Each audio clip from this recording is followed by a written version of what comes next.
CAPF से जुड़ा एक ऐसा मामला जो पहुंचा सुप्रीम कोर्ट और अब सुप्रीम कोर्ट ने ऐसा फैसला दिया जिसकी चर्चा पूरे सरकारी तंत्र में हो रही है। तो अब सवाल उठता है कि आखिर ये क्या है पूरा मामला और क्यों कहा जा रहा है कि यह फैसला कर्मचारियों के लिए, खासकर सीएपीएफ के तमाम भाइयों के लिए गेम चेंजर साबित हो सकता है। तो आइए इस पूरे मामले को विस्तार से समझते हैं इस वीडियो में।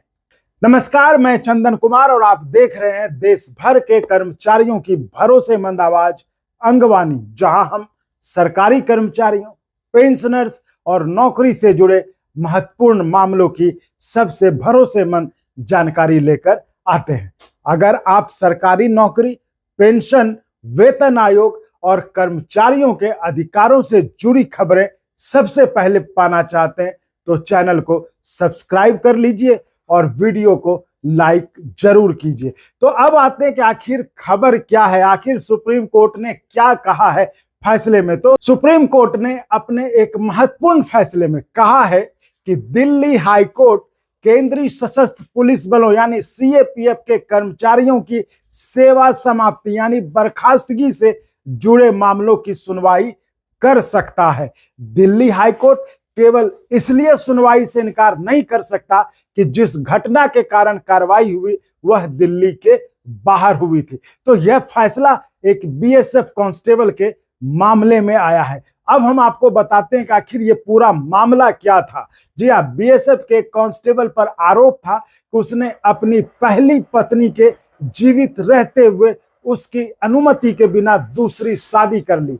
तो विभाग ने इस मामले को गंभीर अनुशासनहीनता माना। कांस्टेबल को पश्चिम बंगाल के मालदा जिले में कारण बताओ नोटिस जारी किया गया था, लेकिन निर्धारित समय के भीतर जवाब कांस्टेबल की तरफ से नहीं आया, जिसके बाद 2022 में बीएसएफ ने उसे सेवा से बर्खास्त कर दिया। और सबसे बड़ी बात यह रही, उसे किसी भी प्रकार का पेंशन लाभ भी नहीं दिया गया क्योंकि वो सेवा से बर्खास्त हुआ था। तो इसके बाद अब क्या हुआ, इसके बाद बर्खास्तगी से परेशान उस बीएसएफ के कांस्टेबल ने अपनी नौकरी वापस पाने के लिए कानूनी लड़ाई शुरू की। उसने पहले अपनी जो वैधानिक याचिका होती है उसको दिया, खारिज दाखिल किया, लेकिन वो खारिज हो गई। उसके बाद वो पहुंचा दिल्ली हाई कोर्ट। उसे उम्मीद थी कि दिल्ली में स्थित बीएसएफ मुख्यालय और केंद्रीय सरकार के अधीन होने के कारण दिल्ली हाई कोर्ट उसकी बात सुनेगा, लेकिन दिल्ली हाई कोर्ट ने याचिका खारिज कर दी। अब कोर्ट का कहना था कि घटना पश्चिम बंगाल से जुड़ी है। दिल्ली हाई कोर्ट ये कहा कि घटना चूंकि पश्चिम बंगाल से जुड़ी है इसलिए यह मामला दिल्ली हाई कोर्ट के अधिकार क्षेत्र में नहीं आता है। अब यहीं से मामला दिलचस्प हो जाता है। अब वो पहुंचता है, जो कांस्टेबल है वो सुप्रीम कोर्ट। तो सुप्रीम कोर्ट में जो पीठ सुनवाई कर रही थी, जिसमें न्यायमूर्ति दीपांकर दत्ता और न्यायमूर्ति सतीश चंद्र शर्मा थे, उन्होंने दिल्ली हाई कोर्ट के फैसले पर पुनर्विचार किया। सुप्रीम कोर्ट ने कहा कि यदि किसी केंद्रीय बल या केंद्रीय संस्था से जुड़े सेवा विवाद का संबंध दिल्ली में स्थित प्रशासनिक ढांचे से है तो दिल्ली हाई कोर्ट इस मामले की सुनवाई कर सकता है। यानी केवल यह तथ्य कि घटना दिल्ली के बाहर हुई इसलिए सुनवाई का रोकने का आधार नहीं बन सकता। तो अब सवाल उठता है कि इस फैसले का असर क्या पड़ेगा, असर किस किस पर पड़ेगा, है ना। तो विशेषज्ञों का मानना है कि यह फैसला केवल एक बीएसएफ कांस्टेबल तक सीमित नहीं रहेगा, क्योंकि बीएसएफ एक कांस्टेबल ने किया था इसलिए उस तक नहीं गया। इसका प्रभाव जो है तमाम CRPF, ISF, CISF, ITBP, SSB, BSF और अन्य केंद्रीय संगठनों के कर्मचारियों पर भी ये पड़ सकता है। यदि भविष्य में किसी कर्मचारी को सेवा से हटाया जाता है या निलंबित किया जाता है या अनुशासनात्मक कार्रवाई होती है तो वह अपने मामले को लेकर न्याय पाने के लिए दिल्ली हाई कोर्ट का दरवाजा खटखटा सकता है, बशर्ते उसके मामलों का प्रशासनिक संबंध दिल्ली से जुड़ता हो। तो ये तो हुआ। अब मतलब इसका असर क्या पड़ेगा, अब इसका मतलब क्या है? इसका मतलब यह है कि सरकारी कर्मचारियों और अर्धसैनिक बलों के जवानों के लिए यह फैसला कई मामलों में महत्वपूर्ण है। जी हाँ, कई मामलों में। पहला, न्याय पाने के लिए विकल्प अब बढ़ गया। दूसरा, कि तकनीकी आधार पर मामले को खारिज करने की संभावना कम हो गई।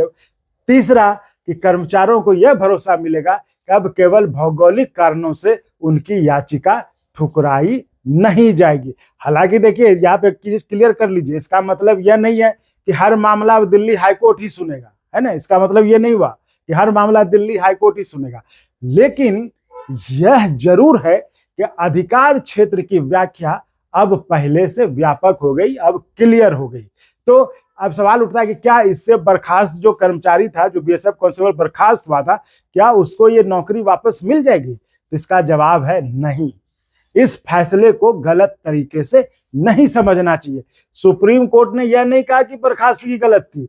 सुप्रीम कोर्ट ने सिर्फ यह स्पष्ट किया है कि दिल्ली हाईकोर्ट ऐसे मामलों की सुनवाई करने का अधिकार रख सकता है। अब मामले के गुण दोष पर सुनवाई की अलग प्रक्रिया होगी, यानी कर्मचारी को राहत मिलेगी या नहीं, यह भविष्य में जो सुनवाई होगी उस पर यह निर्भर करेगा। तो कुल मिलाकर अगर हम उसको संक्षेप में, ब्रीफ में समझें, तो यह हुआ कि सुप्रीम कोर्ट का यह फैसला सरकारी कर्मचारियों और केंद्रीय बलों के लाखों कर्मियों के लिए महत्वपूर्ण माना जा रहा है।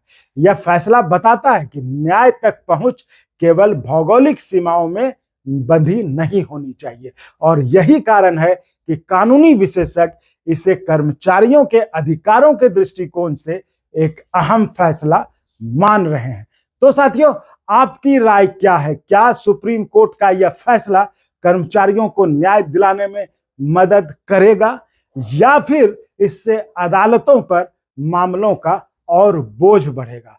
तो अपनी राय कमेंट में जरूर लिखिए, और सरकारी कर्मचारियों, पेंशनर्स तथा वेतन आयोग से जुड़ी हर बड़ी खबर के लिए अंगवानी को सब्सक्राइब करना बिल्कुल ना भूलिए, है ना। तो सब्सक्राइब करिए भी और करवाइए भी, क्योंकि सब्सक्राइब करना बिल्कुल फ्री है, आपके पॉकेट से एक पैसा नहीं जाता है। और यही जो आपका प्रेम होगा सब्सक्राइब करके, जो बिल्कुल फ्री है, वो हमारे मनोबल को बढ़ाएगा कि आपके मुद्दों को, आपकी समस्याओं को हम और जोर शोर से, दमदारी के साथ आगे बढ़ाते रहें और आपको अपडेट करते रहें। और साथियों, जैसा आपको पता है, चैनल चलाने में संसाधनों की जरूरत होती है, तो आप हमें आर्थिक तौर पर भी मदद कर सकते हैं। जैसा कि आप देखते हैं, सब्सक्राइब जो बिल्कुल फ्री है, सब्सक्राइब के बगल में आपको ज्वाइन का ऑप्शन दिखता होगा, तो उस ज्वाइन में आप अपने मनपसंद लेवल के हिसाब से आप मेंबरशिप लेकर मदद कर सकते हैं, या फिर डिस्क्रिप्शन में अकाउंट डिटेल और क्यूआर कोड के जरिए आप हमारी मदद कर सकते हैं। तो साथियों, फिलहाल इस वीडियो में इतना ही। मिलते हैं अगले वीडियो में आपसे ही जुड़ी किसी और महत्वपूर्ण खबर के साथ। तब तक के लिए धन्यवाद।